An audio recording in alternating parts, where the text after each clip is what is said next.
The noise exists in the doubt.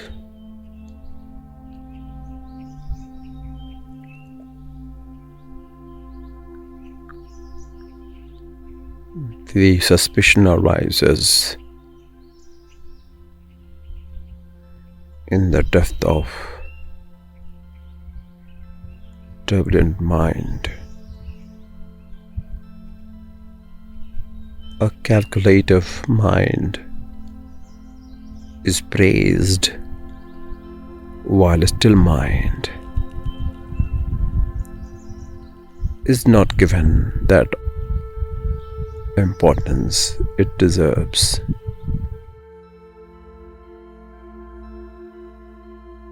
Quietened mind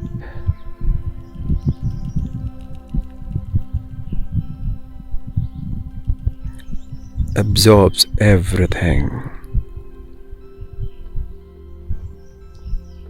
but remains detached from everything. It filters through any malice, any greased up, polluted contents that disrupt the potential of imagination. Mind has an inherent quality of imagination. The stillness of mind with the power of imagination is much more capable than a calculative mind. The mind which is wide open to receive anything with a stillness of quietness, with stillness of its silence, creates a void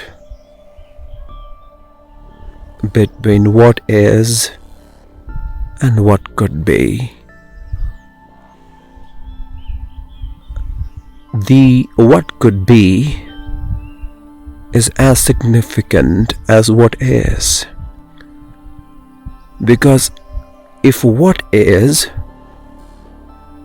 turbulent,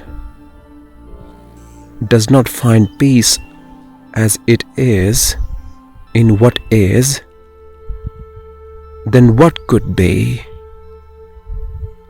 will only be the illusion. The imagination itself could be an illusion. The imagination is just a fantasy if led by the senses, led by the traits of the demeaning character of our conditioning. But if this what is not that great enough, finds itself in the midst of all confusion and doubt and cynicism, the probability of that could be would always elude you and refrain itself, keep a distance from the one that is you.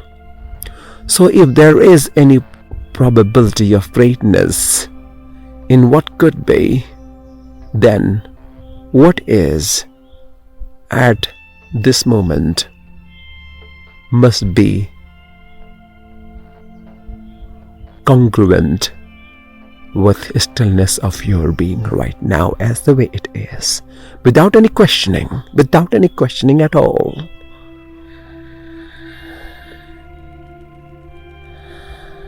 It's like you want to take off with a wobbly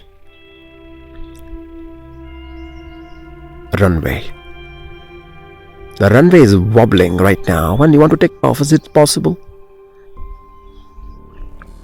So imaginary mind is devoid of all the sensory, titillating, futuristic zone of having some kicks. Imagination arises from stillness. It arises in silence. That silence is reservoir of all the imagination. If there is a synchronicity, a harmonious, balanced relationship between the silence of your mind and the imagination, then what remains is ingenuity.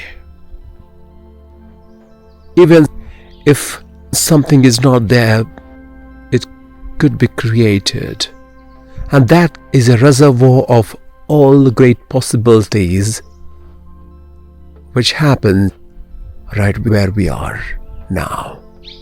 All nonsense thoughts, all involuntary thoughts which sap your energy, let them come. Yes, no problem. Let them come. But with ease, with absolute ease. With absolute ease. Not giving any importance to any of these. No, sickness is sickness and greatness is greatness. This greatness you have harbored for many, many years has not worked. How could you say it's greatness? And the one you think is sick, his sickness has got him to a better understanding of life, or has got him to a higher place so many aspire to become or reach. So what is important is not to label anything that comes into your thought. Just be aware about it. Just being available to each and everything. Nothing should happen unconsciously. Nothing should happen without your attention. Because once you are attentive to what is happening, things will be fine. That's right. Because if everything comes into the awareness, then whatever comes filters through its own mechanism. Before it reaches you, it knows you, who you are, the way you are. So anything that comes from outside is not your enemy. At times, disruptions are the key to success. Because disruption brings revolution, and revolution is needed for transformation. But how willing we are to be receptive to the greatness of life. How receptive we are. Yes, ask this question to yourself and be ready to spread your wings and fly. Wings of imagination and wheels of stillness, both together as an ally, will take us to greater heights of life.